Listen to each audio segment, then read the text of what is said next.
व्याख्यामुद्रां करसरसिजैः पुस्तकं शङ्खचक्रे बिभ्रद्भिन्नः स्फटिकरुचिरे पुण्डरीके निषण्णः अम्लानश्रीरमृतविशदैरंशभिप्लावयन् मामाविर्भूयादनगमहिमा मानसे वागधीशः नमस्ते प्राणेश प्रणतविभवाय वनिमगाः नमः स्वामिन् रामप्रियतमनमन् गुरुगुण नमस्तुभ्यं भीमप्रबलतमकृष्णेष्टभगवन् नमः श्रीमन्मध्वप्रदिश सुदर्शन्नो जय जय श्रीगुरुभ्यो नमः। नारायणं सुरगुरुं जगदेकनाथं भक्तप्रियं सकललोकनमस्कृतं च त्रैगुण्यवर्जितमजं विभुमाद्यमीशं वन्दे भवग्रम् अमरासुरसिद्धवन्द्यं नारायणं नमस्कृत्य नरं चैव नरोत्तमं देवीं सरस्वतीं व्यासं ततो जयमुदीरये। ವೇದವ್ಯಾಸರ ಮಹಾಭಾರತದ ಚಿಂತಕರಿಗೆ ವಂದನೆಗಳು. ಅನುಶಾಸನ ಪರ್ವದ 10ನೆಯ ಪ್ರವಚನ. ಒಂದಿಷ್ಟು ಧರ್ಮಗಳ ಬಗ್ಗೆ ಚಿಂತನೆಯನ್ನು ಕೇಳಿದ ಧರ್ಮರಾಜ ಭೀಷ್ಮರಿಂದ ಮತ್ತು ತನ್ನ ತಪ್ಪನ್ನೇ ತಾನೇ ಕಾರಣ ಅನ್ನತಕ್ಕಂಥ ನೆಲೆಯಲ್ಲಿ ಸಾವು ನೋವುಗಳಿಗೆಲ್ಲ ಅಪಾದಿತನನ್ನಾಗಿಸಿಕೊಂಡಾಗ ಬಹಳ ಸುಂದರವಾದ ಒಂದು ಭೀಷ್ಮರವನನ್ನು ಮತ್ತೆ ಶಾಸನ ಮಾಡ್ತಾ ಇದ್ದಾರೆ, ತಿದ್ದುತ್ತಾ ಇದ್ದಾರೆ. ಕತೆ ಹೇಳಿ, ಒಂದು ಹೆಣ್ಮಗಳ ಗೌತಮಿಯ ಮಗ ಹಾವು ಕಚ್ಚಿ ಸತ್ತಾಗ ಆ ಹಾವು ತಾನು ಕಚ್ಚಿ ಸಾಯಿಸಿದ್ದಕ್ಕೆ ಆ ಹಾವು ಆಪಾದಿತವಾಗಿದೆ, ಆರೋಪಿತವಾಗಿದೆ, ಕೊಲೆಗಾರ ಅನಿಸಿಕೊಂಡಿದೆ. ಅದನ್ನು ಸಾಯಿಸಬೇಕೆನ್ನತಕ್ಕ ಹಠದಿಂದ ಬೇಟೆಗಾರ ಗೌತಮಿಯಲ್ಲಿ ಮಾತುಕತೆ ನಡೆಸಿದಾಗ ಬಹಳ ಸುಂದರವಾಗಿ ಹಾವು ನನಗೆ ಪ್ರೇರಣೆ ಆಗಿದೆ, ನಾನೇನು ಸ್ವೇಚ್ಛೆಯಿಂದ ಕೋಪತಾಪಗಳಿಂದ ಬಯಸಿ ಮಾಡಿದ್ದಲ್ಲ ಅಂತ ಹೇಳಿಕೊಂಡಿತು. ಆ ಕಥೆಯನ್ನೆಲ್ಲ ನಾವು ಕೇಳಿಕೊಂಡೆವು. ಕಡೆಗೆ ಕಾಲದ ಕೈಯಲ್ಲಿ ಎಲ್ಲವೂ ಇದೆ ಎನ್ನುವ ಅರ್ಥ ಆಗಿದೆ. ಹೀಗಾಗಿ ಗೌತಮಿ ಹೇಳುತ್ತಾಳೆ, ಕಾಲವು ಹೇಳುತ್ತದೆ ನನ್ನ ಕೈಯಲ್ಲಿ ಅಲ್ಲ, ಅದು ಅವನವನ ಕರ್ಮವನ್ನೇ ಅನುಸರಿಸಿ ಇರುವಂಥದ್ದು ಅಂತ ಹೇಳಿತು. ಇದರಿಂದ ಎಲ್ಲರಿಗೂ ಅರ್ಥ ಆಯಿತು, ತಾ ಮಾಡಿದ್ದ ಕರ್ಮ ಅದು ಬೆನ್ನು ಬಿಟ್ಟು ಹೋಗದು ಅಂತ. ಎಲ್ಲಕ್ಕೂ ಕಾರಣ ಕರ್ಮವಾಗಿದೆ, ಅದು ಅವನದ್ದೇ ಅಂತ. ಈಗ ಗೌತಮಿ ಹೇಳುತ್ತಾಳೆ, ಸರಿ, ಮಗು ಸಾಯಲಿಕ್ಕೆ ಅದರದ್ದೇ ಕರ್ಮ, ಬಹಳ ಕಾಲ ಬದುಕಲಿಕ್ಕಿಲ್ಲದು, ಹಾವು ಕಚ್ಚಿ ಸಾಯಬೇಕಾದ್ದು ಅನ್ನೋದು. ಆದರೆ ನನ್ನ ಕರ್ಮ ಉಂಟಲ್ಲ, ಏನು, ಸತ್ತ ಮಗುವಿನ ಅಮ್ಮನಾಗುವುದು ಅಂತ, ಅದು ನನ್ನ ಕರ್ಮ.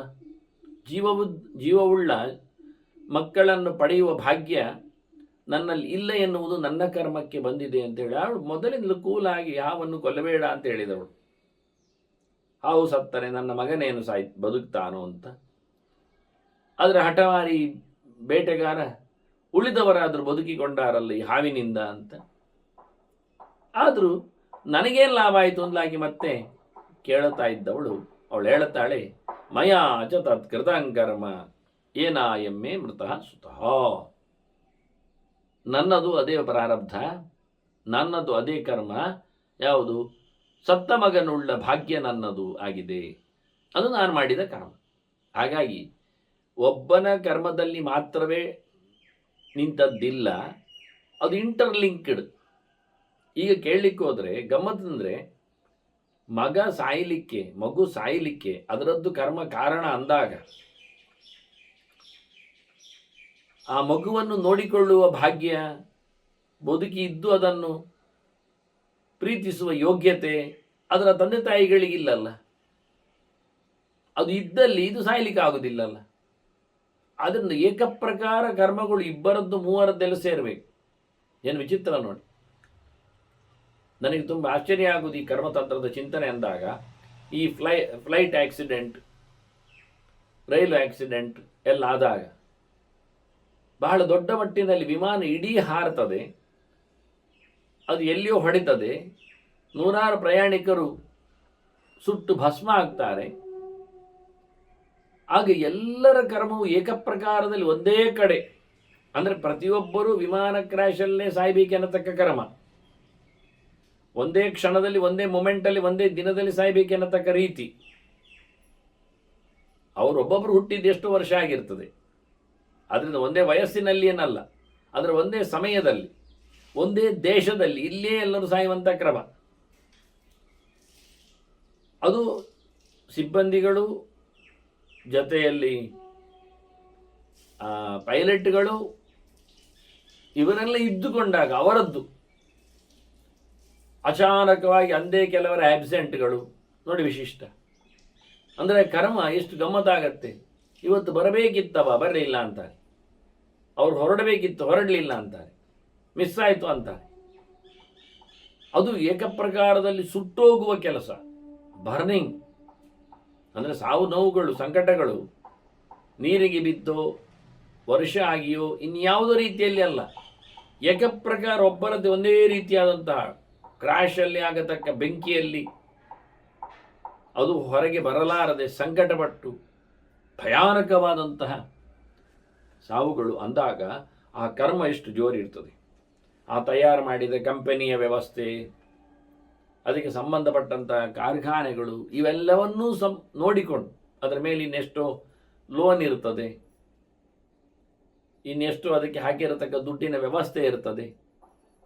ಇಲ್ಲಿ ಹೊರಟವರಲ್ಲಿ, ಪ್ರಯಾಣಿಕರಲ್ಲಿ ಎಷ್ಟೋ ಬಗೆಗಳಿರ್ತವೆ. ಕೆಲವರು ಪರದೇಶದಲ್ಲಿದ್ದವರನ್ನು ನೋಡಲು ಹೋಗುವವರು, ಕೆಲವರು ಅಲ್ಲಿಂದ ಬಂದವರನ್ನು ಕರ್ಕೊಂಡು ಬಂದವರು, ಹೀಗೆ ಏನೇನು ಇಂಟರ್ಲಿಂಕ್ಡ್ ಹೇಳಿದ್ದಾನೆ. ಇವತ್ತು ಬರುವವನಿದ್ದಾನೆ ವಿಮಾನದಲ್ಲಿ ಅಂತಾರೆ, ಮದುಮಗ, ಮದುವೆ ಆಗಲಿಕ್ಕಿರುವವ, ಅವ ಸತ್ತೋಗಿರ್ತಾನೆ, ಅದನ್ನಲ್ಲಿ ಕಾಯ್ತಾ ಇರ್ತಾರೆ ಅವರು. ಅಂದರೆ ಮದುವೆ ಆಗುವವಳಿಗಿರತಕ್ಕ ಕರ್ಮದ ಬಂಧನ. ಹೀಗೆ ವಿಚಿತ್ರ ಕರ್ಮ. 100-200 ಪ್ರಯಾಣಿಕರು ಸತ್ತು ಮಾತ್ರ ಅಲ್ಲ, 100-200 ಪ್ರಯಾಣಿಕರಿಗೆ ಸಂಬಂಧಪಟ್ಟವರೆಲ್ಲರ ಕರ್ಮವನ್ನು ಚಿಂತನೆ ಮಾಡಲಿಕ್ಕೆ ಬರ್ತದೆ. ಹಾಗಾಗಿ ವಿಶ್ವಕರ್ಮ ಯೂನಿವರ್ಸ್ ಆಗಿ ನೋಡಿಕೊಂಡಾಗ ಇಂಟರ್ಲಿಂಕ್ ಆಗುವುದು, ಒಂದು ಕರ್ಮಕ್ಕೆ ಇನ್ನೊಂದು ಕರ್ಮ, ಇನ್ನೊಬ್ಬರ ಕರ್ಮಗಳು ಅದ್ಭುತವಾಗಿರ್ತದೆ. ಹಾಗಾಗಿ ಗೌತಮಿ ಬಹಳ ಚೆನ್ನಾಗಿ ಬಿಟ್ಟು ಬಿಡ್ಲಿಕ್ಕೆ ಹೇಳ್ತಾರೆ, ಹೋಗ್ಲಿಕ್ಕೆ ಹೇಳ್ತಾರೆ. ಯಾತು ಕಾಲಹ ತಥಾ ಮೃತ್ಯು ಮುಂಚೆ ಅರ್ಜುನಕ ಪನ್ನಗಂ. ಹೋಗಲಿ, ಮಾತುಕತೆ ಆಯ್ತಲ್ಲ, ಕಾಲನು ಹೋಗಲಿ, ಮೃತ್ಯು ಹೋಗಲಿ, ಬೇಡ, ಆ ಹಾವನ್ನು ಬಿಟ್ಟು ಬಿಡುವಂತ. ಹಾಗೆ ಹಾವನ್ನು, ಕಟ್ಟ ಹಾಕಿದ ಹಾವನ್ನು ಬಿಟ್ಟುಕೊಟ್ಟಿದ್ದಾರೆ, ಎಲ್ಲರೂ ಹೋಗಿಬಿಟ್ಟಿದ್ದಾರೆ ಅನ್ನುವ ಕಥೆಯನ್ನು ಭೀಷ್ಮರು ಹೇಳುತ್ತಾರೆ. ಭೀಷ್ಮರು ಧರ್ಮರಾಜನಿಗೆ, ಅರ್ಥ ಆಯ್ತಲ್ಲ ನಿನಗೆ, ಏತಶ್ರುತ್ವ ಸಮಂಗಚ್ಚ ಮಾಭೂಹು ಶೋಕ ಬರೋ ನೃಪ. ಈ ಕತೆ ಕೇಳಿದ್ಯಲ್ಲ, ಇನ್ನಾದರೂ ಸಮಾಧಾನ ಪಟ್ಟುಕೋ, ಶಾಂತಿಯನ್ನು ತಾಳು. ನೀನು ಕೊಂದದ್ದಲ್ಲ ಅಲ್ಲ ಈಗ ಕೇಳಲಿಕ್ಕೆ ಬಂದಾಗ, ಇನ್ನವರನ್ನೆಲ್ಲ ಕರಿಬೇಕಾಗ್ತದೆ. ಅಳುವುದು ನಿಲ್ಲಿಸು, ದುಃಖವನ್ನು ಅನುಭವಿಸಬೇಡ. ನೋಡಿ, ಈ ಕಥೆಯನ್ನು ಯಾವತ್ತೂ ಹೇಳ್ಬೋದಿತ್ತಲ್ಲ ಅವನಿಗೆ. ಅಂದರೆ ಹೇಳಿ ಹೇಳಿ ಹೇಳಿ ಸಮಾಗ್ತದ ಹೇಳಿ ದೊಡ್ಡ ದೊಡ್ಡ ಅಸ್ತ್ರಗಳನ್ನು ಕಡೆಗೆ ಎಸೆಯುವಂಥದ್ದು. ಪ್ರತಿಯೊಬ್ಬನೂ ಸಹ ತನ್ನ ಕೆಲಸದ ಮೇಲೆ ನಿಂತಿದ್ದಾನೆ. ಸ್ವಕರ್ಮ ಪ್ರತ್ಯಯಾನ್ ಲೋಕಾನ ತ್ರೀನ್ ವಿದ್ಯೆ ಸಮಿತಿಂಜಯ. ಕರಿವಾಗ ಬಹಳ ಚೆಂದಾಗಿ ಕರೆದಿದ್ದಾರೆ, ಸಮಿತಿಂಜಯ ಅಂತ ಕರೆದಿದ್ದಾರೆ. ಓ ಹೋರಾಟದಲ್ಲಿ ಗೆಲುವನ್ನು ಪಡೆದವನೇ, ಯುದ್ಧದಲ್ಲಿ ನಿಪುಣನೇ ಅಂತ ಅರ್ಥದಲ್ಲಿ ಅಲ್ಲ. ಹಾಗಾಗಿ ಇವತ್ತು ಜ್ಞಾನ ಸಮಿತಿಯನ್ನು ಗೆದ್ದವ ನೀನು.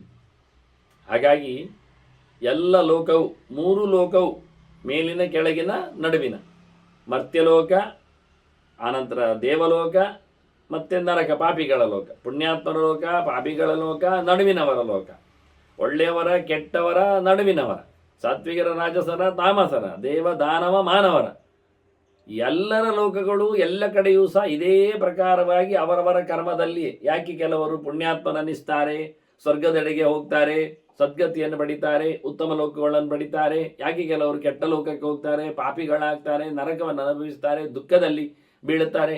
ಯಾಕೆ ಮಿಶ್ರವಾದ ನಡೆಯಲ್ಲಿದ್ದಾರೆ, ಮನುಷ್ಯ ಲೋಕದಲ್ಲಿ ತಿರುಗ್ತಾರೆ. ಅತ್ತ ಸಂಕಟವೂ ಇಲ್ಲ, ಇತ್ತ ಸುಖವೂ ಅಲ್ಲ. ಅದು ಬಂದಾಗ ಇದು ಬೇಡ ಅನ್ನೋರು, ಇದು ಬಂದಾಗ ಅದು ಬೇಕು ಅನ್ನೋರು. ಹಾಗೆ ಅವರದ್ದು ನಡೆ, ಅದದ್ದೇ ಸಾಕು, ಅದನ್ನೇ ಬಯಸಿದವರು ಅವರು. ಹೀಗೆ ಅವರ ತಂತ್ರ ಅಷ್ಟೇ, ಅವರ ಕರ್ಮ ಅಷ್ಟೇ ಇದೆ. ಆರಕ್ಕೇರದೆ ಮೂರಕ್ಕೆ ಹಾರದೆ ಇಳಿಯದೆ ಬದುಕುವವರವರು, ಪ್ರಯೋಜನ ಇಲ್ಲ. ಆದ್ರಿಂದ ಇಡೀ ಎಲ್ಲ ಪ್ರಕಾರದವರಲ್ಲಿಯೂ ಕರ್ಮವೇ ಅವರನ್ನು ಬೆನ್ನು ಹಿಡಿಯುವುದು, ಬಾಗಿಸುವುದು, ಹಿಗ್ಗಿಸುವುದು ಎನ್ನುವುದು ಅರ್ಥ ಆದರೆ ನಿನಗೆ ಇನ್ನೇನಿಲ್ಲ. ಎಲ್ಲವೂ ಕಾಲೇನೈತದ್ ಕೃತಂ ವಿದ್ಧಿ. ಆ ಕರ್ಮವನ್ನು ಆಗಿಟ್ಟುಕೊಂಡು ಕಾಲ ಅದನ್ನೆಲ್ಲ ಆ ಸಮಯದಲ್ಲಿ ಸರಿ ಮಾಡಿ ಬಿಡುತ್ತಾನೆ. ಆ ಕರ್ಮಕ್ಕೆ ಫಲ ಯಾವಾಗ ಬರಬೇಕೆನ್ನುವುದು ಕಾಲದ ಕೈಯಲ್ಲಿದೆ. ಕಾಲ ಸರಿಯಾಗಿ ಗೆರೆ ಹಾಕಿ ಬಿಡ್ತದೆ. ಮುಗಿದೋಯ್ತಾ ಇಲ್ವಾ?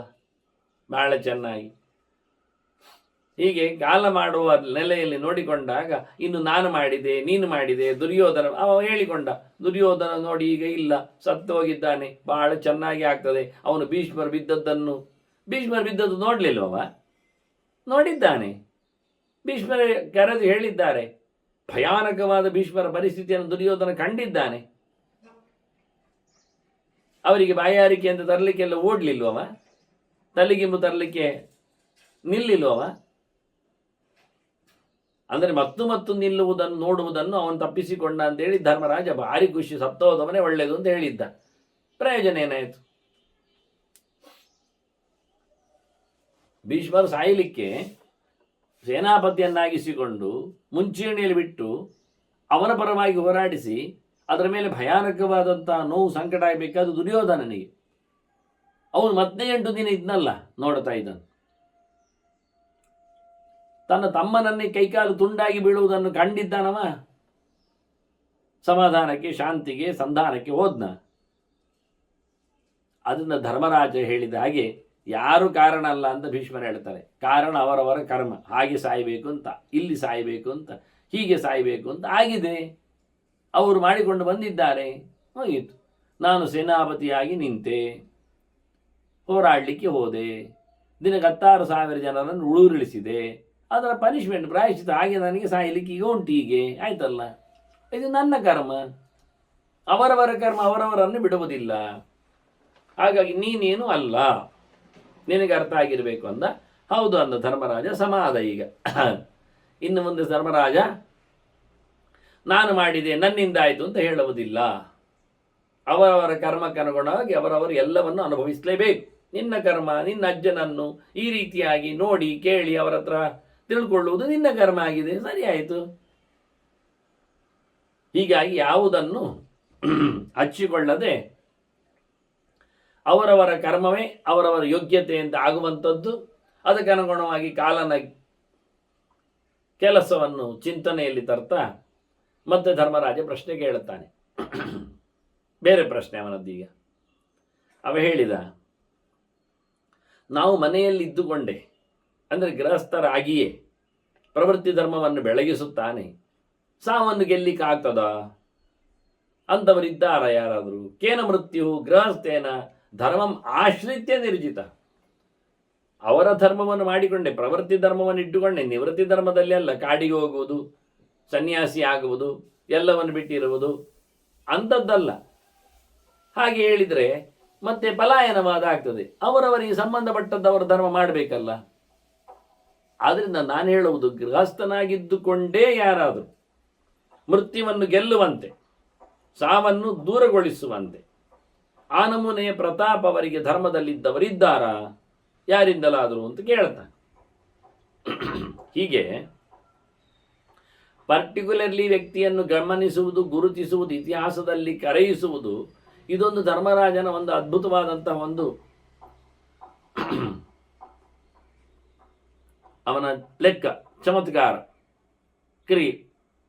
ಅವನು ಹಿಂದೆ ಕೇಳಿದ್ದ, ಹಾಗೆ ಮಾರ್ಕಂಡೇಯರಿದ್ದಾಗಲೂ ಕೇಳಿದ್ದ, ಲೋಮಶರು ಬಂದಾಗಲೂ ಕೇಳಿದ್ದ. ಎಲ್ಲ ವಾಸ್ತವವಾಗಿ ನನ್ನ ಹೆಂಡತಿ ಪಟ್ಟ ಸಂಕಟದಂತೆ ಯಾರದ್ದರಾದರೂ ಹೆಂಡತಿ ಸಂಕಟ ಪಟ್ಟದ್ದುಂಟಾ ಕೇಳಿದ್ದವ. ಅದಕ್ಕೆ ನಳದಮಯಂತಿಯ ಚರಿತ್ರೆ ಬಂದದ್ದಾಗ ಹಾಗೆ ಅವನು ಕೇಳಿದ್ದ.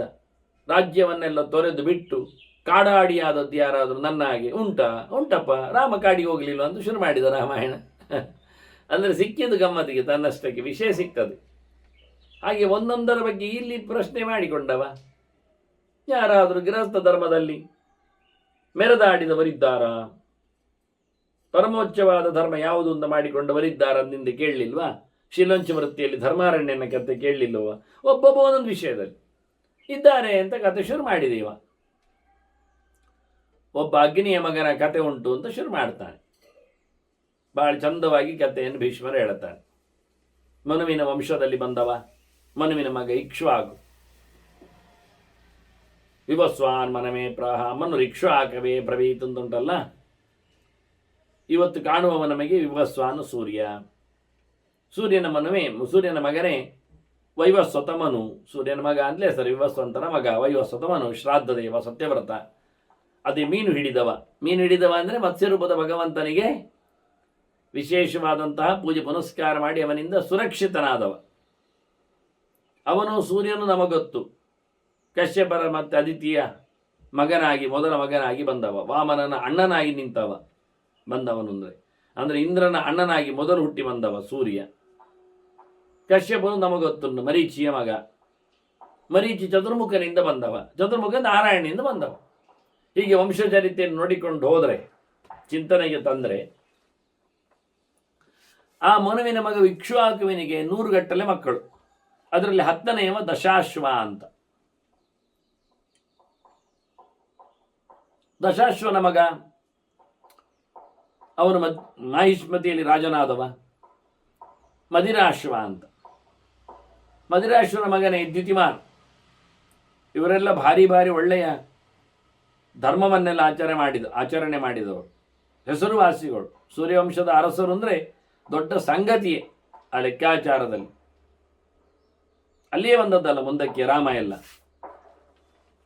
ಹಾಗಾಗಿ ನಾವು ರಾಮನವನಿಯ ಅಕ್ಕಪಕ್ಕದಲ್ಲಿ ಅವನ ಚಿಂತನೆಯನ್ನು ನಡೆಸಿಕೊಳ್ಳುವ ಸೂರ್ಯವಂಶದವರನ್ನು ಕರೆದಿದ್ದೇವೆ.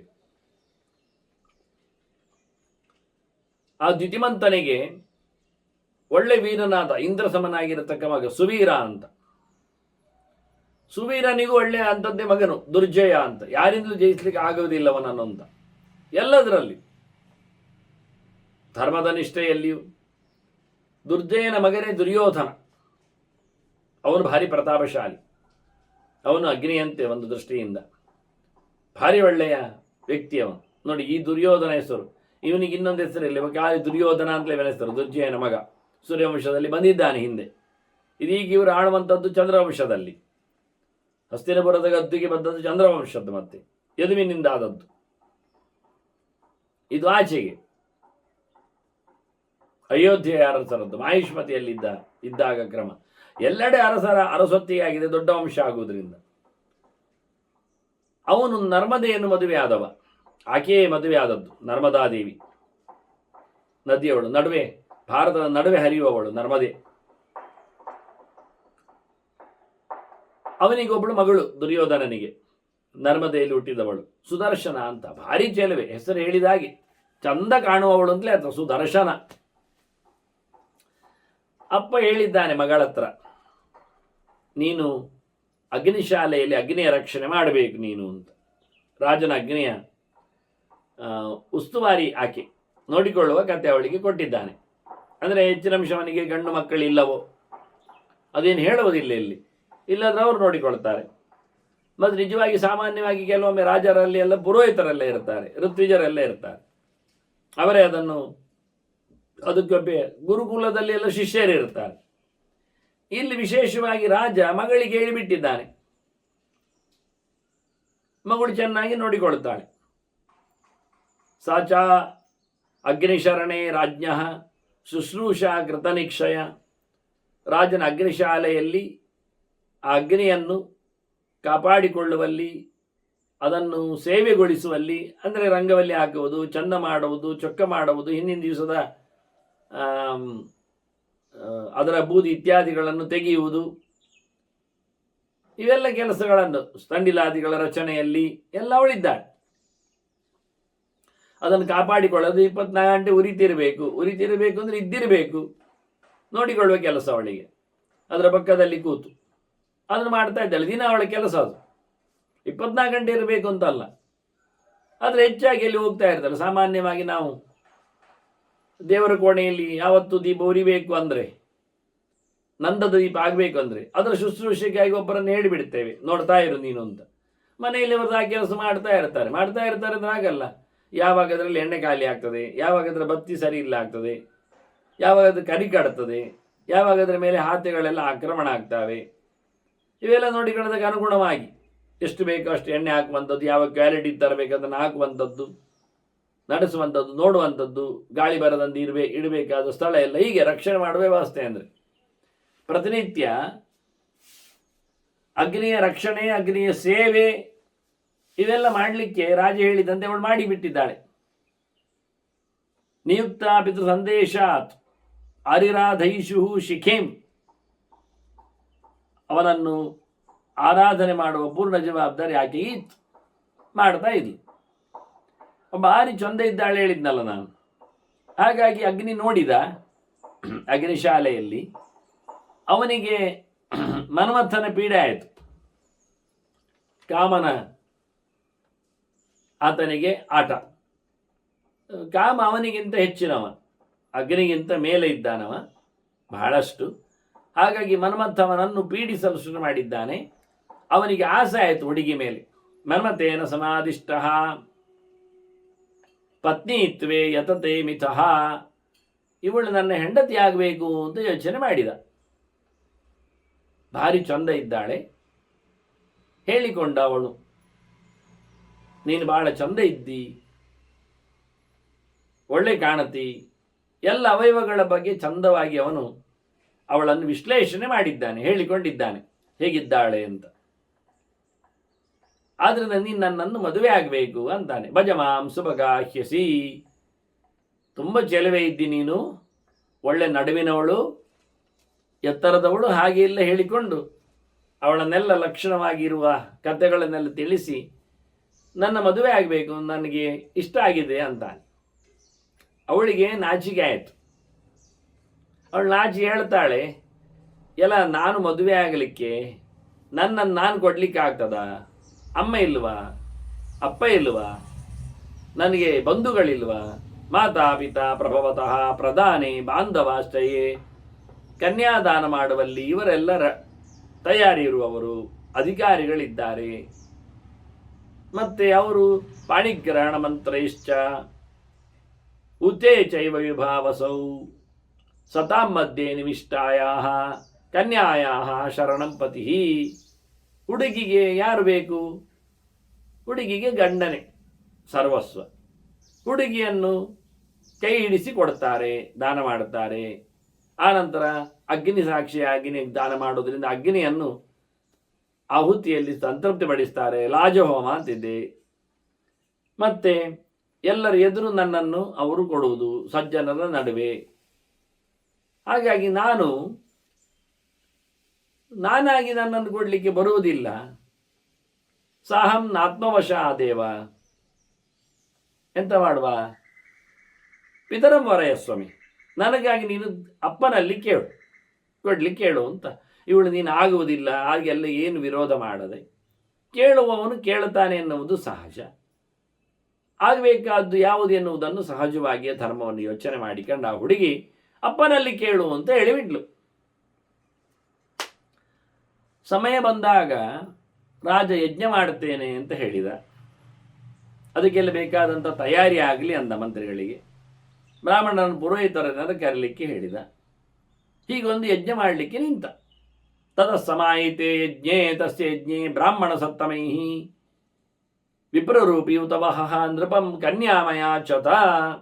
ಹೀಗೆ ಬಹಳ ಚಂದವಾಗಿ ಎಲ್ಲರೂ ಸೇರಿ ಯಜ್ಞ ಮಾಡಲಿಕ್ಕೆ ಬೇಕಾದ ಸಕಲ ಸಾಮಗ್ರಿಗಳನ್ನೆಲ್ಲ ತಯಾರಿಸಿಕೊಂಡು ಇರುವಾಗ ಅಗ್ನಿ ಬಂದ ರಾಜನಲ್ಲಿ.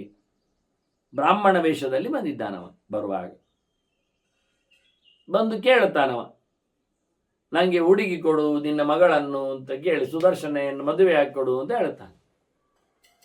ರಾಜ ಯೋಚನೆ ಮಾಡಿದ, ಎಂತ ಮಾರಯ್ಯ ಬ್ರಾಹ್ಮಣ, ದರಿದ್ರಶ್ಚ ಅಸವರ್ಣಶ್ಚ, ಇದು ನಮ್ಮ ಜಾತಿ ಅಲ್ಲ, ನಮ್ಮದು ಕ್ಷತ್ರಿಯ ಜಾತಿ. ಕ್ಷತ್ರಿಯ ಜಾತಿ ಹುಡುಗಿಯನ್ನು ಬ್ರಾಹ್ಮಣರಿಗೆ ಕೊಡಬಾರ್ದು ಅಂತ ಇಲ್ಲ, ಕೊಡಬಹುದು. ಈಗ ಅರ್ಜುನ, ಭೀಮಸೇನ ಇವರೆಲ್ಲ ದ್ರೌಪದಿಯ ಸ್ವಯಂವರದಲ್ಲಿ ಬ್ರಾಹ್ಮಣರ ಸಭೆಯಲ್ಲಿ ಕೂತವರು. ಕ್ಷತ್ರಿಯರಲ್ಲಿ ಯಾರಿಗೂ ಯಂತ್ರಭೇದ ಮಾಡಲಿಕ್ಕೆ ಬಾರದೇ ಇದ್ದಾಗ, ಮತ್ಸ್ಯಭೇದ ಮಾಡಲಿಕ್ಕೆ ಆಗದೇ ಇದ್ದಾಗ ಇವರೇ ಎದ್ರು. ಎದ್ದಾಗ ಕೇಳ್ತಾರವ್ರು ಮತ್ತೆ, ನಿಮ್ಮ ಹುಡುಗಿಯನ್ನು ಬ್ರಾಹ್ಮಣರಿಗೆ ಕೊಡಲಿಕ್ಕೆ ಉಂಟೋ ಇಲ್ಲವೋ ಅಂತ. ಆಗ ದೃಷ್ಟದ್ಯುಮ್ನ ಹೇಳ್ತಾನೆ, ನಮ್ಮಲ್ಲಿ ಅದು ಇಲ್ಲವೇ ಇಲ್ಲ. ನಾವು ಏನು ಹೇಳುವುದು, ಯಾರು ಮತ್ಸ್ಯಯಂತ್ರ ಭೇದನೆ ಮಾಡ್ತಾರೆ ಅವರಿಗೆ ನನ್ನ ಮಗಳನ್ನು ಕೊಡ್ತೇನೆ ಅಂತ. ಆದ್ದರಿಂದ ಬ್ರಾಹ್ಮಣೋವ ಆತ, ವೈಶ್ಯೋವ, ಕ್ಷತ್ರಿಯೋವ, ಯಾರಾದರೂ ತೊಂದರೆ ಇಲ್ಲ. ಇದಂ ಸಜ್ಜಂ ಧನುಕೃತ್ವ, ಇಲ್ಲಿಯ ಬಿಲ್ಲನ್ನು ಹೆದೇರಿಸಿ ಯಾರು ಗುರಿಯನ್ನು ನೋಡಿ ಆ ಮತ್ಸ್ಯಾಭಾಸವನ್ನು ಬೀಳಿಸ್ತಾರೆ ಅವರಿಗೆ ನನ್ನ ತಂಗಿ ಮದುವೆ ಆಗ್ತಾಳೆ ಅಂತ ಹೇಳ್ತಾನೆ. ಹೀಗೆ ಕ್ಷತ್ರಿಯ ಹುಡುಗಿಯರನ್ನು ಬ್ರಾಹ್ಮಣರು ಮದುವೆ ಆಗಬಾರದು ಅಂತ ನಿರ್ಬಂಧವೇ ಇಲ್ಲ. ಮತ್ತದು ಕೆಲವೊಮ್ಮೆ ಯುಗದ ಧರ್ಮದಲ್ಲಿ ಬರ್ತದೆ, ಕೆಲವು ಯುಗದಲ್ಲಿ ಆಗುವುದಿಲ್ಲ, ಕೆಲವು ಯುಗದಲ್ಲಿ ಆಗ್ತದೆ. ಹಾಗೇನು ಅಧಿಕ ಪ್ರಸಂಗದಲ್ಲಿ ಬರುವುದಿಲ್ಲದ ವಿಷಯ ವಾಸ್ತವವಾಗಿ. ಹಾಗೆ ಹೇಳಲಿಕ್ಕೆ ಹೋದರೆ ಅಲ್ಲೇ ಪಕ್ಕದಲ್ಲಿ ಕಲಿಯುಗದಲ್ಲಿ ಸನ್ಯಾಸವೇ ನಿಷಿದ್ಧ ಅಂತ ಹೇಳಿ ಬಿಡ್ತಾರೆ. ಆಚಾರ್ಯ ಮಧ್ವರು ಕಲಿಯುಗದಲ್ಲಿಯೇ ಸನ್ಯಾಸವನ್ನು, ಧರ್ಮವನ್ನು ತೋರಿಸಿಕೊಟ್ಟವರು. ಆದ್ದರಿಂದ ಕೆಲವು ಗೆರೆಗಳಿಗೆ ಕೆಲವು ಅರ್ಥಗಳಿರ್ತವೆ ವಾಸ್ತವವಾಗಿ. ಹಾಗಾಗಿ ಅಲ್ಲ ಹೇಳಲಿಕ್ಕೆ ಬರುವುದಿಲ್ಲ, ವಿಷಯಗಳನ್ನೆಲ್ಲ ಅರ್ಥ ಮಾಡಿಕೊಳ್ಳುವಲ್ಲಿ ಇರ್ತದೆ. ಹಾಗಿದ್ರೆ ಇವತ್ತು ಎಲ್ಲ ಸನ್ಯಾಸಿಗಳು ನಿಜವಾಗಿ ಅಯೋಗ್ಯರಾಗ್ತಾರೆ, ಅಥವಾ ಸನ್ಯಾಸವೇ ಅಯೋಗ್ಯ ಆಗ್ತದೆ. ಸನ್ಯಾಸವೇ ಯೋಗ್ಯ ಅಂದರೆ ಅದು 4ನೇ ಆಶ್ರಮ. ಕಲಿಯುಗದಲ್ಲಿ 4ನೇ ಆಶ್ರಮ ಅದು ನಿಷಿದ್ಧ. 3ನೇ ಆಶ್ರಮ ಕಲಿಯುಗದಲ್ಲಿ ಜಾಗವೇ ಇಲ್ಲ. ಈಗ ಎಲ್ಲಿ ಜಾಗ ಉಂಟು? ಕಲಿಯುಗ ಅಂತಲ್ಲ, ಈಗ ಅಂತೂ ವಾನಪ್ರಸ್ಥಾಶ್ರಮ ಅಂತ ಒಂದುಂಟ, ಎಲ್ಲಿ ಇರ್ತದೆ? ವಾನಪ್ರಸ್ಥ ಆದ ನಂತರ ಸನ್ಯಾಸ ಬರುವುದು ಲೆಕ್ಕಾಚಾರದಲ್ಲಿ ಯಾವತ್ತು ಬರಬಹುದು. ಸೀದು ಹೋಗ್ಲಿಕ್ಕೆ ಉಂಟು ಅಂತ ಹೇಳಿ ಆಗಿದೆ ಅಲ್ಲ ಧರ್ಮದ ಬಗ್ಗೆ. ಅಂದು ಸನ್ಯಾಸ ಆಶ್ರಮಕ್ಕೆ ನಿಷೇಧ ಉಂಟು ಅಂತಾದರೆ ಕಲಿಯುಗದಲ್ಲಿ, ವಾನಪ್ರಸ್ಥ ಆಶ್ರಮ ಮಾಡಲಿಕ್ಕೆ ಆಗುದಿಲ್ಲ ಅಂತ ಆದರೆ ಮತ್ತೇನು? ಹಾಗಾದರೆ ಆಶ್ರಮಂ ಗಚ್ಚೇತಿ ಎನ್ನುವುದು ತಪ್ಪು ಹೋಗ್ತದೆ, ಇಲ್ಲ ಆಗ್ತದೆ. ಕ್ರಮಬದ್ಧವಾಗಿ ಬರುವ ಕ್ರಮ ಹಾಗೆ ಅಭ್ಯಾಸ ಆಗಲಿಕ್ಕೆ. ಇವ ಕೇಳಿದ ಅಂತೇಳಿ ರಾಜ ಕೊಡ್ಲಿಲ್ಲ. ನನ್ನ ಜಾತಿಯವ ಅಲ್ಲ ಇವ, ಹುಡುಗಿಗೆ ನನ್ನ ಜಾತಿಯವ ವೀರ ಶೂರ ಇದ್ರೆ ಒಳ್ಳೇದಲ್ವಾ ಅಂತ ಯೋಚನೆ ಮಾಡಿದ.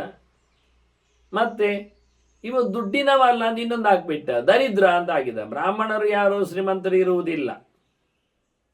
ಕ್ಷತ್ರಿಯರಾಗಿ ಯಾರ ಮೇಲೋ ಹೋರಾಟ ಮಾಡಿ ಅಲ್ಲಿನ ಸಂಪತ್ತನ್ನು ತರುವ ರೀತಿಯಲ್ಲಿ ಶ್ರೀಮಂತನಾಗುವುದು ಅದೆಲ್ಲ ಇಲ್ಲೇ ಇಲ್ಲ. ಪ್ರಜೆಗಳ ದುಡ್ಡನ್ನು ಬೊಕ್ಕಿಸಲಿ ತುಂಬಿಸಿಕೊಂಡು ಬೇಕಾದ ಕೊಡುವಂತೆ ಶ್ರೀಮಂತಿಕೆ ಅದು ಅಲ್ಲ ಇವನಲ್ಲಿ. ಆದರೆ ಇವ ದರಿದ್ರ ಇದ್ದಾನೆ. ಪಾಯಿಂಟ್ ಇರುವುದಲ್ಲಿ ಇವ ದರಿದ್ರ ಇದ್ದಾನೆ, ಮತ್ತೆ ಬ್ರಾಹ್ಮಣನಿದ್ದಾನೆ ಕೊಡಬಾರದು ಅಂತ ಇಲ್ಲ ಗೊತ್ತುಂಟು ಅವನಿಗೆ. ಆದರೆ ದರಿದ್ರನಿದ್ದಾನೆ. ಇನ್ನೊಂದು ಮುಖದಲ್ಲಿ ಕ್ಷತ್ರಿಯರಿಗೆ ಬ್ರಾಹ್ಮಣನು ಅಲ್ಲ ಎನ್ನುವುದು ಒಂದು ಮುಖ ಉಂಟು.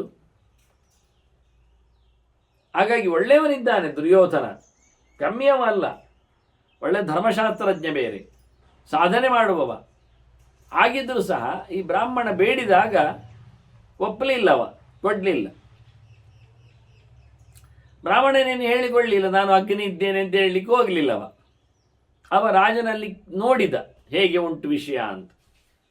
ಹಾಗಾಗಿ ಬ್ರಾಹ್ಮಣ ಅಂತ ಕೊಡುವುದಿಲ್ಲವೋ ದರಿದ್ರ ಅಂತಲೋ. ಮತ್ತೆ ಅಗ್ನಿ ಬ್ರಾಹ್ಮಣ ದೇವ, ಒಬ್ಬೊಬ್ಬರು ಇಂಥ ನಮೂನೆ ಇದ್ದಾರೆ ಅಂತಿದ್ದಾರೆ.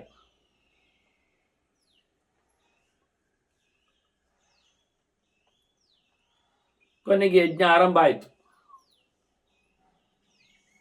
ಅಗ್ನಿಯನ್ನು ಕರೆದಿದ್ದಾರೆ.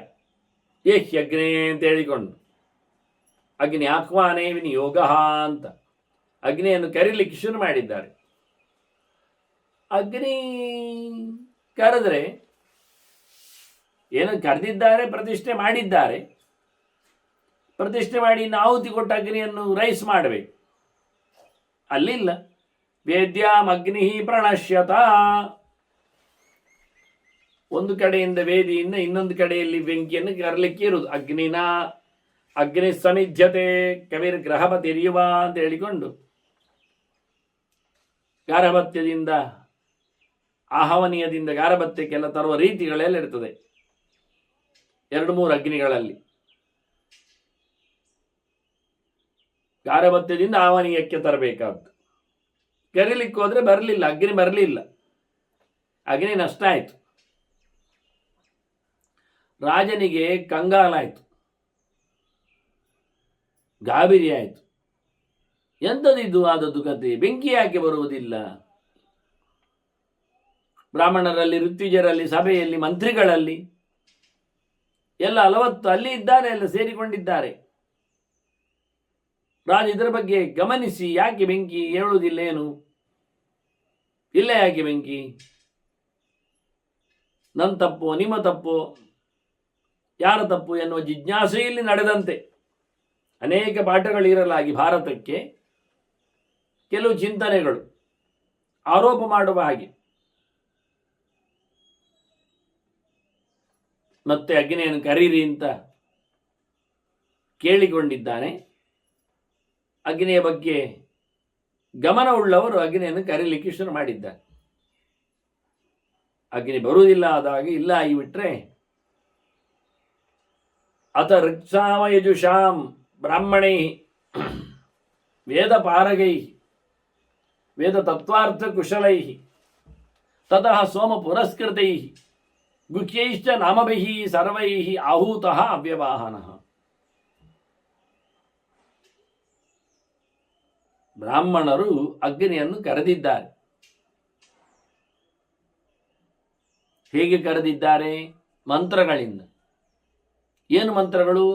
ಋಗ್ವೇದ, ಯಜುರ್ವೇದ, ಸಾಮವೇದದ ಮಂತ್ರಗಳು. ಎಲ್ಲ ವೇದಗಳನ್ನು ಇಟ್ಟುಕೊಂಡಿದ್ದಾರೆ ಅಗ್ನಿಗೆ ಸಂಬಂಧಪಟ್ಟಂತೆ. ಅದರ ಒಟ್ಟಿಗೆ ಅವರು ವೇದಗಳನ್ನೆಲ್ಲ ಚೆನ್ನಾಗಿ ಅರಿತವರು.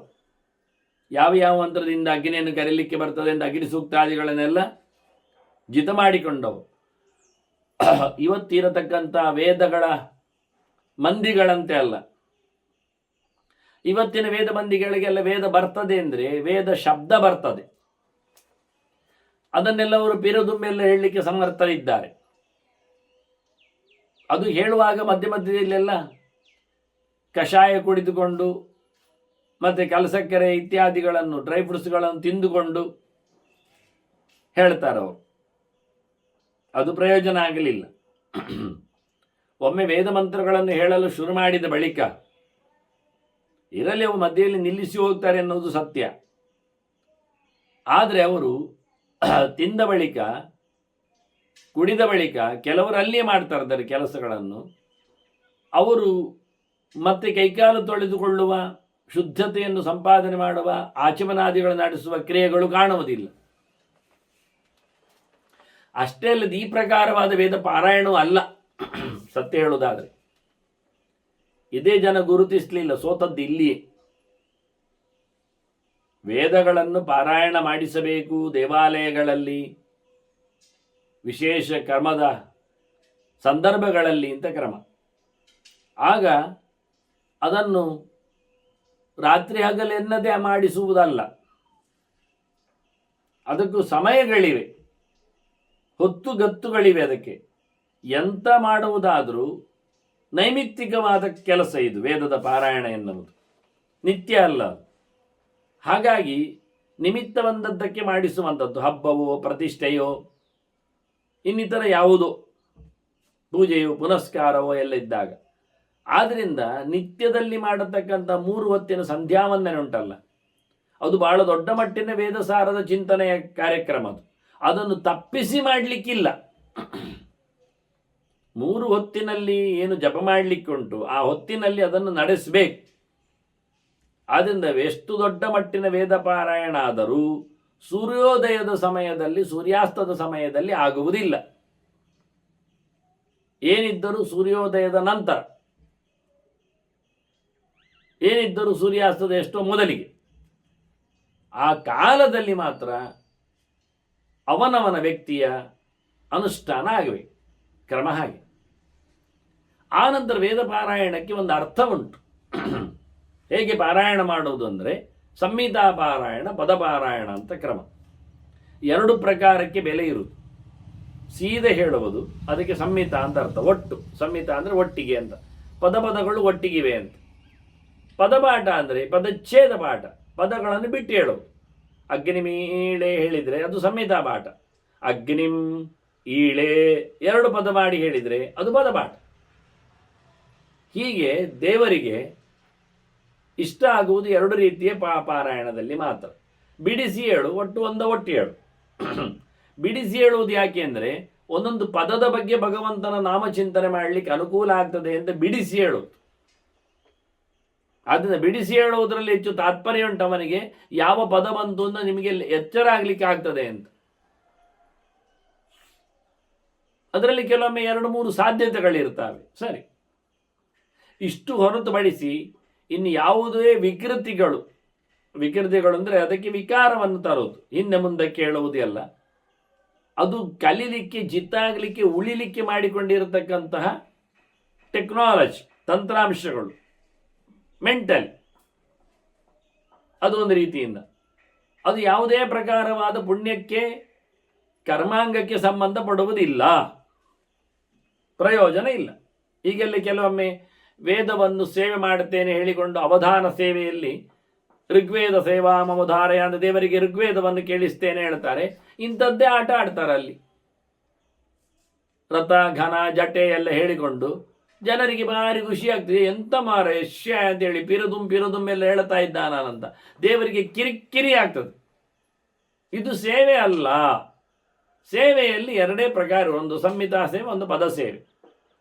ಆ ಹೊತ್ತಿನಲ್ಲಿ ಸಂಹಿತೆಯನ್ನು ಕೇಳಿಸಬೇಕು ದೇವರಿಗೆ, ಕ್ರಮಬದ್ಧವಾದ ಮಂತ್ರಪುಂಜಗಳನ್ನು ಹೇಳಲಿಕ್ಕೆ, ಇಷ್ಟೇ ಹೊರತು ಮತ್ತೇನಲ್ಲ. ನಾವು ಯಜ್ಞದಲ್ಲಿ ದೇವತೆಗಳನ್ನು ಕರೆಯುವಾಗ, ಆಹುತಿ ಕೊಡುವಾಗ, ಅವರನ್ನು ಪ್ರೈಸ್ ಮಾಡಿ ಕಳಿಸುವಾಗ ಎಲ್ಲ ಪಿರುದುಮ್ಮೆಲ್ಲ ಹೇಳಲಿಕ್ಕಿಲ್ಲ, ಹಿಂದೆ ಮುಂದೆ ಮಾಡಲಿ ಹೇಳಲಿಕ್ಕಿಲ್ಲ.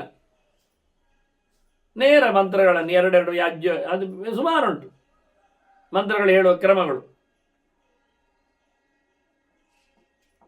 ಆದ್ದರಿಂದ ಇದನ್ನೆಲ್ಲ ಗಮನಿಸಬೇಕಾಗ್ತು ನಾವೇನು ಮಾಡುತ್ತೇವೆ ಅಂತ. ಅದಲ್ಲದೆ ವೇದ ಪಾರಾಯಣವನ್ನು ನಡೆಸಿಕೊಡುವವನ ಯೋಗ್ಯತೆಯನ್ನು ಗಮನಿಸಬೇಕು ಹೇಳುತ್ತಾರೆ. ಅವನು ವೇದದ ಅರ್ಥಭೂತನಾದ ಭಗವಂತನ ಎಚ್ಚರ ಉಳ್ಳವನಾಗಬೇಕು. ವೇದ ತತ್ವಾರ್ಥ ಕುಶಲೈಹಿ, ಇಲ್ಲಿ ಅದನ್ನು ಅವರು ಹೇಳಿದ್ದು. ಕೇವಲ ವೇದ ಪಾರಗರಲ್ಲ, ವೇದ ಎಷ್ಟು ಉದ್ದ ಉಂಟು, ಎಷ್ಟು ದೊಡ್ಡದುಂಟು, ಒಂದೊಂದು ಸಂಹಿತೆಗಳು ಎಷ್ಟು ಮಂತ್ರಗಳಿಂದ ತುಂಬಿವೆ ಅಂತ ತಿಳಿದವ ಅಷ್ಟೇ ಅಲ್ಲ, ಅದರಲ್ಲಿ ಇರತಕ್ಕಂಥ ಅರ್ಥ ಯಾರು. ವೇದ ಹೇಳಲಿಕ್ಕೆ ಹೊರಡುವಾಗಲೇ ಮೊದಲಿಗೆ ಪ್ರತಿಯೊಬ್ಬರು ಶ್ರೀ ಗುರುಭ್ಯೋ ನಮಃ ಹೇಳಿದ ನಂತರ ಹರಿ ಓಂ ಹೇಳಿಕ್ಕುಂಟು. ವೇದದ ಸಾರವಾದ ಓಂಕಾರವನ್ನು ಹೇಳುವ ಮೂಲಕ ನಾನು ಹೇಳತಕ್ಕಂಥ ವೇದದಲ್ಲಿ ಬರತಕ್ಕಂಥ ಅಕ್ಷರಗಳು, ಶಬ್ದಗಳು, ಅದು ಹರಿಯ ನಾಮಗಳು. ಯಾರ ನಾಮಗಳು? ಹರಿಯ ನಾಮಗಳು, ಮತ್ತಾರದ್ದು ಅಲ್ಲ. ವೇದಾಕ್ಷರಾಣಿ ಯಾವಂತಿ ಪಡಿತಾನಿ ದ್ವಿಜಾದಿಭಿ ತಾವಂತಿ ಹರಿನಾಮಾನಿ ಪಡಿತಾನಿ ನ ಸಂಶಯ ಅಂತ ಇರುವುದು. ಆದ್ದರಿಂದ ಹರಿಯನ್ನು ಒಪ್ಪದವರು ವೇದವನ್ನು ಹೇಳುವಂತೆ ಇಲ್ಲ. ಹರಿನಾಮವ ಚಿಂತನೆ ಮಾಡುವುದಿಲ್ಲ ಅನ್ನುವ ವೇದವನ್ನು ಹೇಳಿ ಪ್ರಯೋಜನ ಇಲ್ಲ. ಅಲ್ಲ, ವೇದದಲ್ಲಿ ಹರಿ ಅಲ್ಲದ ಇತರರನ್ನು ಹೇಳ್ತದೆ ಅಂದರೆ ಅದು ಎರಡನೇ ಅರ್ಥದಲ್ಲಿ ಹೇಳಿದ್ದು, ಪ್ರಧಾನ ಅರ್ಥದಲ್ಲಿ ಅಲ್ಲ, ಮುಖ್ಯ ಅರ್ಥದಲ್ಲಿ ಅಲ್ಲ. ವೇದದಲ್ಲಿ ಹೇಳಲ್ಪಟ್ಟವನು ಇತರರು ಎನ್ನುವುದು ಇತರರು ಹೇಳಿಕೊಂಡದ್ದಿಲ್ಲ. ಕೃಷ್ಣ ಹೇಳುತ್ತಾನೆ, ವೇದದಲ್ಲಿ ಹೇಳಿದ್ದು ನಾನೇ, ನನ್ನನ್ನೇ. ವೇದೇಚ್ಛ ಸರ್ವೈ ಅಹಮೇವ ವೇದ್ಯ ನಾರಾಯಣ ಪರ ವೇದ. ಎಷ್ಟು ಕಡೆ ಬೇಕು ಈ ವಿಷಯಗಳು? ವೇದೋ ನಾರಾಯಣ ಸಾಕ್ಷಾತ್ ಎನ್ನುವ ವಿಷಯ. ಹಾಗಾಗಿ ನಿಜವಾಗಿ ವೇದದಲ್ಲಿ ಮುಖ್ಯವಾಗಿ ಭಗವಂತನನ್ನೇ ಹೇಳುವುದು. ಇತರರನ್ನು ಹೇಳುವುದನ್ನು ವೇದದಲ್ಲಿ ಹೇಳುವುದಾಗಿದ್ದರೆ ಅದನ್ನು ದೇವರ ಸನ್ನಿಧಾನದಲ್ಲಿ ಹೇಳಬೇಕಾಗಿಲ್ಲ, ಅವರಲ್ಲೇ ಹೇಳಿ. ವೇದವು ಬೇರೊಬ್ಬನನ್ನು ಹೇಳುತ್ತದೆ ಎನ್ನುವುದನ್ನು ಹೇಳಬಾರದು ಅಂತಾದರೆ ಅದು ಅಲ್ಲಿ ಬೇಕಾದರೆ ಹೇಳಬೇಕು, ಇಲ್ಲಿ ಹೇಳುವುದಲ್ಲ. ದೇವರೆದುರು ಕೂತುಕೊಂಡು ದೇವರನ್ನು ಒಪ್ಪದವ, ದೇವರು ಅಂದರೆ ನಾರಾಯಣ, ಹರಿ, ವಿಷ್ಣು, ಅವನನ್ನು ಒಪ್ಪದವ ಅವನೆದುರು ಕೂತುಕೊಂಡು ಅವನಲ್ಲದ ಇನ್ನೊಬ್ಬನನ್ನು ಪ್ರೈಸ್ ಮಾಡೋದು ಯಾಕೆ? ಏನು ಅಂತ, ಎಲ್ಲಿ ಅಂತ ಅಲ್ಲವ? ಮತ್ತೆ ಗುರುವಾರದ ದಿನದಲ್ಲಿ ಕೂತು ಗುರುವಿನ ಬಗ್ಗೆ ಹೇಳುತ್ತೇನೆ ಅಂತೇಳಿ ಈ ವಾರ ಬಂತು ಅಂತ ನಾವು ಕೂಗ್ಲಿಕ್ಕೆ ಶುರು ಮಾಡಿದರೆ ಅದು ಅರ್ಥ ಆಗ್ತದೆ ಗುರುಗಳಿಗೆ. ಅದು ಬಿಟ್ಟು ಆವತ್ತು ಇಂದು ಸೋಮವಾರ ಹೇಳಿಕೊಂಡು ಕೊನೆಯ ಸಂತೆ ವಾರ ಅಂತ ಹೇಳಿಕೊಂಡು ನಾವು ಯಾವುದೋ ಒಂದು ಹಾಡ್ತಾ ಕೂತ್ರೆ ಅವ್ರಿಗೇನು ಆಗ್ತದೆ?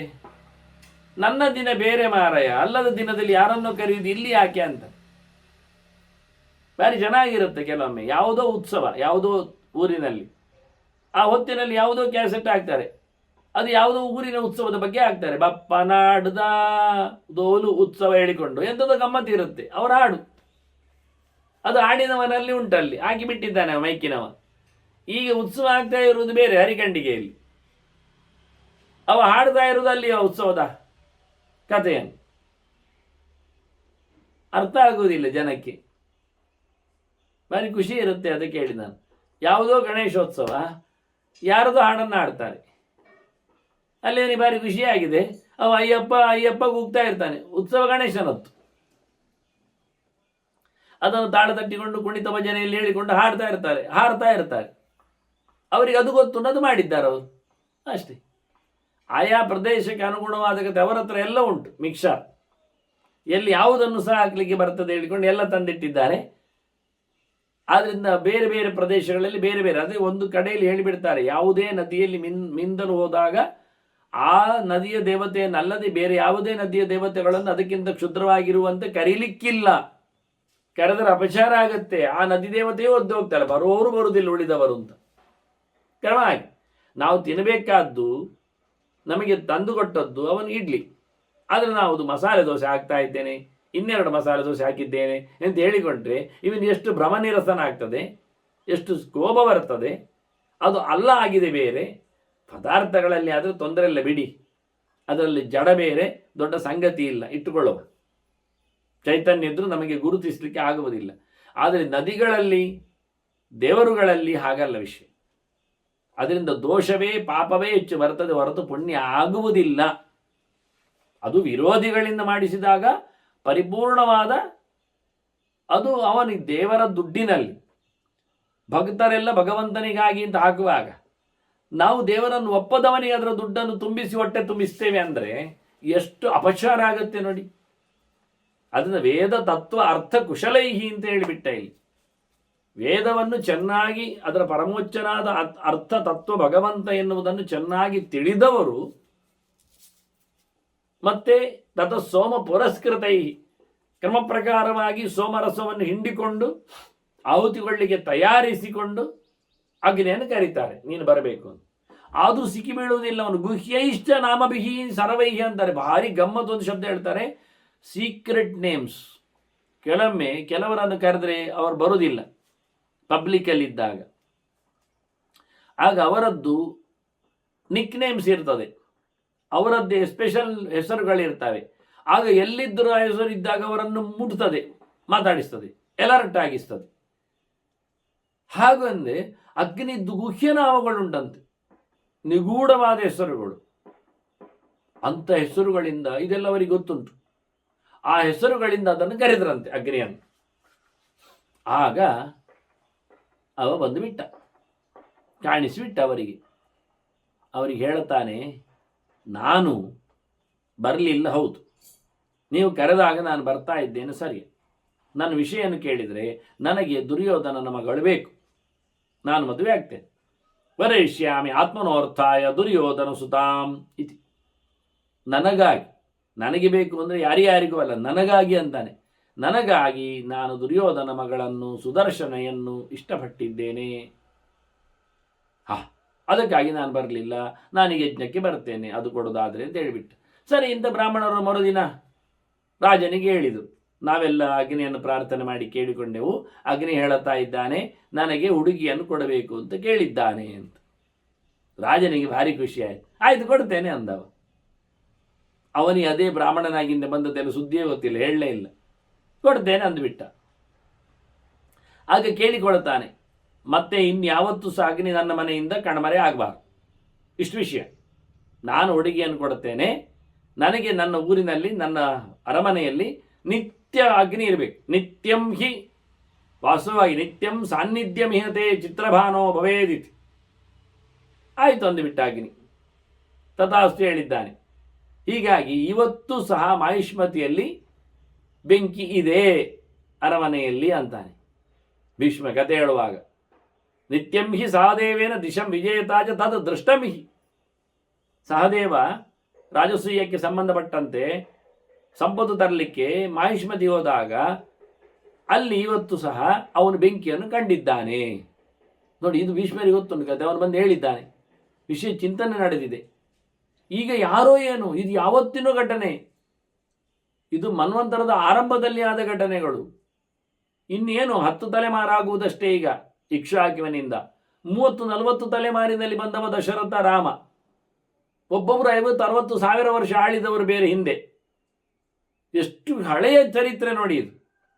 ಆವತ್ತಿನ ಚರಿತ್ರೆಯಲ್ಲಿ ಆಗಿರತಕ್ಕ ಮಾಹಿಷ್ಮತಿಯ ಆ ಅಗ್ನಿಯ ಪ್ರತ್ಯಕ್ಷ ಇವತ್ತು ಸಹದೇವನಿಗೆ ಆಗಿದೆ ಅಂತ ನೋಡಿ. ಯಾವತ್ತು ರಾಮಾಯಣ ಕಾಲದಲ್ಲಿ ವಿಭೀಷಣ ಆಳ್ವಿಕೆಯನ್ನು ಲಂಕೆಯಲ್ಲಿ ಕೊಟ್ಟಿದ್ರೆ, ಈ ಬಾರಿ ಇಲ್ಲಿ ರಾಜಸೂಯಕ್ಕೆ ನಡೆಯುವಾಗ ಘಟೋತ್ಕಚ ಅಲ್ಲಿ ಹೋಗಿ ದಕ್ಷಿಣ ದಿಕ್ಕಿಗೆ ಹೋಗಿ ಲಂಕೆಗೆ ತೆರಳಿ ಅಲ್ಲಿಂದ ವಿಭೀಷಣದಿಂದ ರಾಜಸೂಯಕ್ಕೆ ಕಪ್ಪವನ್ನು ತಂದಿದ್ದಾನೆ. ಇದು ಗಮನಿಸಿ. ಅಂದರೆ ಯುಗಾಂತರದ ಕಥೆಗಳಿಗೆ ಲಿಂಕ್, ಸಂಬಂಧ. ಜಾಂಬವಂತ ಎಲ್ಲಿಯವ? ರಾಮಾಯಣ ಕಾಲದವ. ಮಗಳು ಜಾಂಬವತಿಯನ್ನು ಮದುವೆಯಾದವ ಕೃಷ್ಣ. ಎಲ್ಲಿ ಬಂತು? ಹೀಗೆ ಬಹಳ ಚಂದವಾಗಿ ಮತ್ತೆ ಮೌದಿನ ರಾಜ ಒಪ್ಪಿಕೊಂಡಂತೆ ಕನ್ಯಾಂ ಅಹತ ವಾಸಸಂ ದದೌ. ಮುಂದೆ ಮದುವೆಯ ಚರಿತ್ರೆ. ಅವಳಲ್ಲಿ ಇವನಿಗೆ ಕೇಳಬೇಕಾದ್ದು ಒಬ್ಬ ಶುದ್ಧನಾದ ಗೃಹಸ್ಥ ಮೃತ್ಯುವನ್ನು ಗೆದ್ದ ಕತೆ. ಹಾಗಾಗಿ ಇನ್ನೂ ನಮಗೆ ಚರಿತ್ರೆಯಲ್ಲಿ ಆ ಹುಡುಗ ಸಿಗ್ತಾ ಇಲ್ಲ. ನಾನಾಗಿ ಹೇಳಿದ್ದೆ, ದುರ್ಯೋಧನ ಮಗಳಿನಲ್ಲಿ ಹುಟ್ಟಿ ಬರುವವನಲ್ಲಿ ಆಗತಕ್ಕ ಚಿಂತನೆ, ಅಗ್ನಿಯ ಮಗನ ಚಿಂತನೆ, ಅದು ಅಗ್ನೇಯನ ಕಥೆ ಅಂತ ಹೇಳಿದ್ದೇನೆ. ಅದು ಮತ್ತೆ ಮುಂದುವರಿದ ಭಾಗವನ್ನು ಮತ್ತೆ ಸೇರಿದಾಗ ಕೇಳುವ ವಂದನೆಗಳೊಂದಿಗೆ ಶ್ರೀಕೃಷ್ಣ ನಾರಾಯಣ ನಾರಾಯಣ.